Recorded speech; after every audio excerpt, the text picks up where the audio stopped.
ఏందే కోళ్ళ అంత డల్గా అట్టా కూర్చున్నావు? ఏమైంది నీకు ఇవాళ? ఎప్పుడు వాగుడు కాయలాగా లొడ లొడ అమ్మని వాగుతూ ఉంటావు. ఈరోజు ఏంది నీ నోటికి తాళం వేసావు? ఏం చెప్పమంటావు అత్తమ్మ? ఇంట్లో ఉండి బోరు కొడుతుంది. ఏం పని చేయాలో దోచటం లేదు. మీరేమో ఏదన్నా బిజినెస్ చేద్దాం అత్తమ్మ అంటే, అమ్మో నువ్వు చేసే మోసాలకి నీతో కలిసి నేను బిజినెస్ చేయను అంటారు. నేను ఒక్కదాన్ని బిజినెస్ చేయాలంటేనేమో నా వల్ల కాదయ్యే. మనిషిని పెట్టుకునే అంత పెద్ద బిజినెస్లు మనం చేయలేము. అమ్మగా కొడుకు తెస్తున్నాడు, 3 పూట్ల తింటున్నావు, కావాల్సిందన్నీ తింటున్నావు. ఇంకా ఏందే నీ బాధ? బిజినెస్లు అనుకుంటా ఇప్పుడు బిజినెస్లు చేసి నువ్వు ఏ ఊరికి రాజ్యాన్ని అవ్వాలమ్మా? అదేంటి అత్తయ్య అలా అంటారు? మన పక్కింటి పద్మ మొన్నే కాసుల పేరు చేయించుకుంది. ఎదురింటి సుందరి పెద్ద హారం చేయించుకుంది. నాకేమో చిన్న చిన్న హారాలు, చిన్న చిన్న నెక్లెస్లే ఉన్నాయి. వాళ్ళలాగా నేను పెద్ద పెద్ద హారాలు చేయించుకోవాలని మీకు లేదా ఏంటి? ఆయన తెచ్చే జీతం డబ్బులతో ఇల్లు గడపటం, మనకి ఇంట్లో సామాన్లు తేవడమే సరిపోతుంది. మనం కూడా ఏదో ఒకటి చేస్తే కదా అత్తయ్య మనం కూడా అలాంటి హారాలు కొనుక్కునేది. ఒక్కసారి ఆలోచించండి. చెప్పండి అత్తయ్య, మీరు ఏం ఆలోచిస్తున్నారు? ఏమి లేదే, నీతో కలిసి వ్యాపారం మొదలు పెట్టానే అనుకో, నువ్వు చేసే చిల్లర పనులకి ఇంటి పరువు మనమే వీధినేసుకున్నట్టు అవుద్ది. అందుకే ఆలోచిస్తూ ఉన్నాను. ఎంత చెప్పినా నీ చేతులు సరిగ్గా ఉండవు కదా. ఏ పనైనా మోసం చేయకుండా నువ్వు చేయలేవు కదా. అందుకే ఆలోచిస్తున్నాను. ఈసారి అట్టా ఏం చేయను అత్తయ్య. నేను ఎవరిని మోసం చేయను. నిజాయితీగా ఇద్దరం పని చేసి సంపాదించుకుందాం. నేను చేసే బర్గర్లు అంటే మీకు చాలా ఇష్టం కదా. అందుకే మన ఇద్దరం బర్గర్ల బిజినెస్ పెట్టుకుందాం అత్తయ్య. తక్కువ టైంలో పని అయిపోతుంది, ఎక్కువ కష్టపడే అవసరము ఉండదు. ఏమంటారు? మన ఇంటి ముందే ఒక చిన్న స్టాల్ లాగా పెట్టుకుందాం. నువ్వెవరిని మోసం చేయనంటే నాకు ఎలాంటి అభ్యంతరం లేదు కోళ్ళ. కానీ మళ్ళీ చెప్తున్నాను, నా పరువు తీసే పనులు మాత్రం చేసావంటే ఇక చూసుకో, నీ సంగతి మామూలుగా చెప్పను. అలా కాంతమ్మ ఇంకా రమ్య ఇద్దరు బర్గర్ బిజినెస్ స్టార్ట్ చేయడానికి నిర్ణయించుకుంటారు. అలా వాళ్ళ బర్గర్ల బిజినెస్ స్టార్ట్ చేసిన కొద్ది రోజులకే చాలా బాగా పాపులర్ అవుతుంది. వాళ్ళకి చాలా ఆర్డర్లు వస్తాయి, చాలా డబ్బులు కూడా వస్తాయి. ఇంకా అత్తాకోడళ్ళిద్దరూ నిజాయితీగా వ్యాపారం చేస్తూ ఉంటారు. ఒకరోజు కాంతమ్మ ఇంకా రమ్య బర్గర్ షాప్ దగ్గరికి ఒక బిజినెస్ మ్యాన్ వస్తాడు. ఏమండి, మీ బర్గర్లు చాలా బాగుంటాయి. రోజు మా ఆఫీస్ స్టాఫ్ కోసం మీ బర్గర్సే తీసుకువెళ్తూ ఉంటాను. అయితే ఇక నుంచి నేను వచ్చే పని లేకుండా మా పనివాడిని పంపిస్తాను. రోజు మా స్టాఫ్కి కావాల్సిన బర్గర్లన్నీ మీరే ఆర్డర్ తీసుకొని పంపిస్తారా? ఎందుకంటే మీ బర్గర్స్ టేస్ట్ విషయంలో చాలా బాగున్నాయి, చాలా హెల్తీగా కూడా ఉన్నాయి అని అడుగుతాడు ఆ యజమాని. అదేందయ్యా అట్టా మాట్లాడతావు? మేము షాప్ పెట్టుకుంది అమ్ముకోవడానికేగా. నువ్వు అంతగా నచ్చిని అన్న తర్వాత కూడా మీ ఆర్డర్ తీసుకోకుండా ఎట్టా ఉండేది? ఈ రోజు నుంచి మీ ఆఫీస్కి కావాల్సిన బర్గర్లన్నీ నేను పంపిస్తాను. నువ్వు టయానికి మీ పని అబ్బాయిని పంపించు చాలు.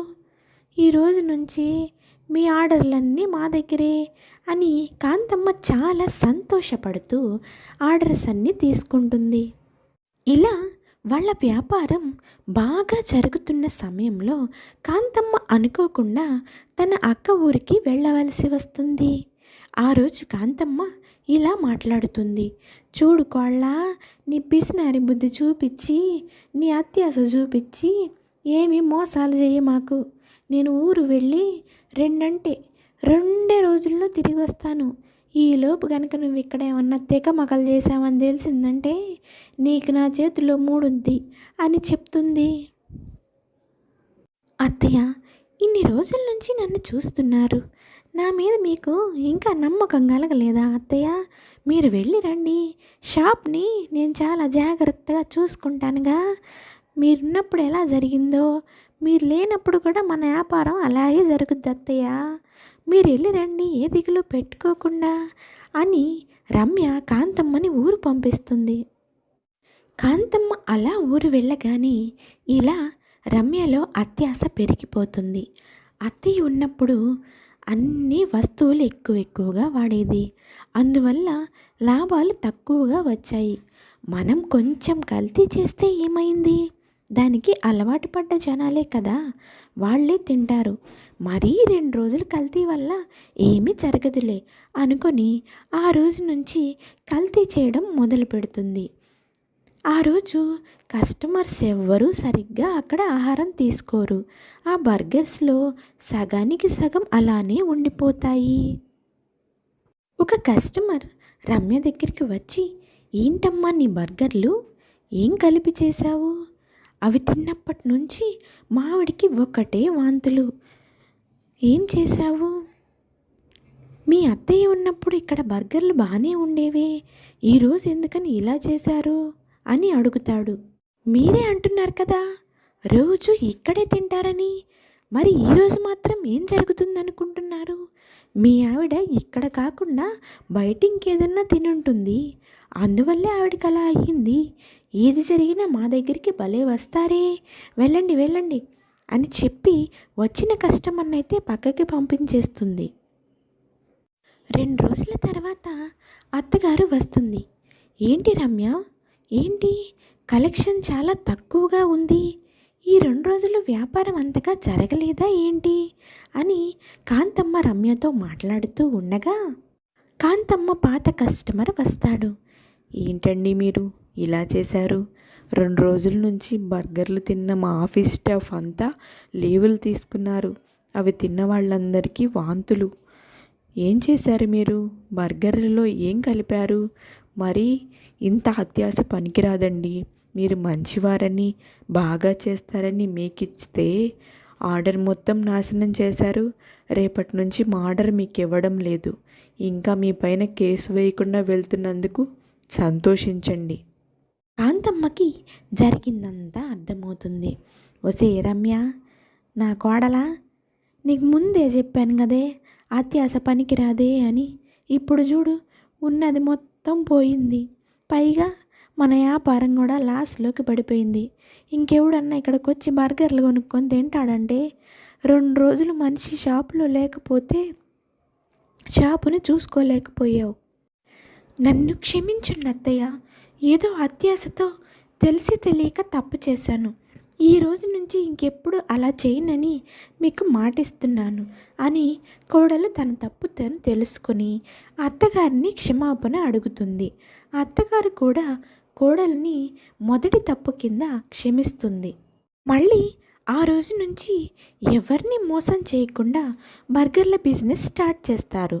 వెళ్ళిపోయిన కస్టమర్స్ అందరూ ఆ నోట ఈ నోట కాంతమ్మ బర్గర్స్ మళ్ళీ బాగా చేస్తుందని విని అందరూ వచ్చి కాంతమ్మ దగ్గరే బర్గర్స్ కొనుక్కుంటూ ఉంటారు. ఇది ఇవాల్టి కథ.